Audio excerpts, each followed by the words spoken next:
This is the morning brief with the Star. I'm Susan Kiprono.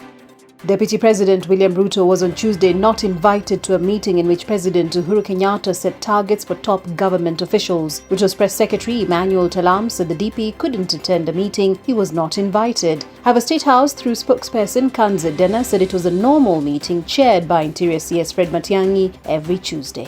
Get a copy of The Star by subscribing to our e-paper for only 10 shillings by dialing *550*3#.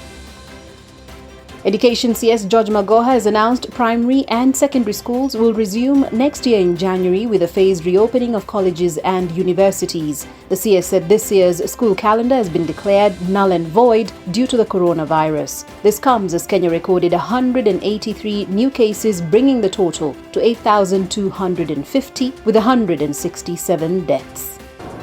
There shall be no KCPE for the year 2020. Number 2, the 2020 Standard 8 and Form 4 cohorts will sit their examinations later in the year of 2021. And number 3, the school calendar of this year will be considered lost due to COVID-19. So this means that there's going to be a one-year gap in these institutions from pre-primary, primary and secondary. Ultimately, it means that there's going to be loss of finances for those in private schools. The ministry officials never really gave insights on how parents are going to be compensated or the measures that are going to be put in place to ensure that the fees that was paid is not going to be double charged. Sabasaba protests ended in tears as police disrupted and arrested activists in Nairobi. The march was held to protest against police brutality while marking Sabasaba, July 7th, which commemorates the liberation struggle in Kenya. Human rights defenders from informal settlements in Mathare, Kayole, Kibera, Dandora, Kariobangi and Korogocho were arrested during the protests.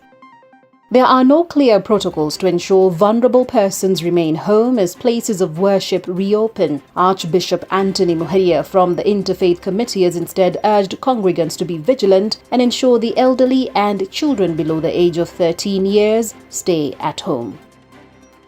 Brazilian President Jair Bolsonaro has tested positive for COVID-19, Bolsonaro himself announced, speaking on Brazilian TV channels on Tuesday. Bolsonaro has constantly described the coronavirus as just a little flu and previously appeared in public and at rallies without a mask, even hugging supporters. Brazil is second only to the United States in numbers of coronavirus infections and deaths. More than 65,000 people have died of the virus in Brazil. And finally, a woman sat down on the floor and refused to budge in a Costco store in Oregon in the US after being asked to wear a face mask. She claimed it was against her constitutional rights. Video footage of the encounter is the latest example of Americans reacting badly to being asked to wear face masks to go viral online. Get a copy of The Star by subscribing to our e-paper for only 10 shillings by dialing *550*3#. You can also get more on the Star website.